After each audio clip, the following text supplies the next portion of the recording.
Malakas na hampas ng hangin at pagkalubog sa baha ang naging epekto ng pananalasa ng Bagyong Enteng sa iba't ibang probinsya sa Kabikolan. Matatanda ang alas 8 ng umaga kahapon, Setyembre 1 ng ganap na maging bagyo ang binabatayang low pressure area ng Pag-asa na tinawag na Bagyong Enteng. Hinagupit kagabi ang mga probinsya ng Albay at Catanduanes na nagdulot ng pagbaha sa mga nasabing lugar.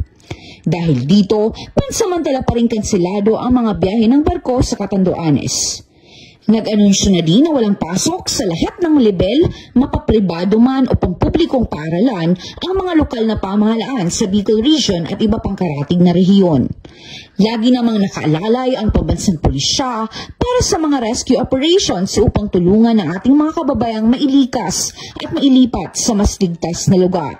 Sa kasalukuyan, napanatili ni Bagyong Enteng ang kanyang lakas at patuloy pa rin nagdudulot ng malakas na pagulan sa malaking bahagi ng mainland Luzon. Bukod dito, makararanas ng maximum winds kung saan nakataas ang wind signal number 2 sa northeastern portion ng Camarines Sur at Camarines Norte. Kaugnay nito, pinaalalahanan ng pulisya ang mga mamamayan na sumunod sa mga otoridad at lumikas kung kinakailangan, lalo na ang mga naninirahan sa mga mamababang lugar na may panganib ng pagbaha at pagguho ng lupa.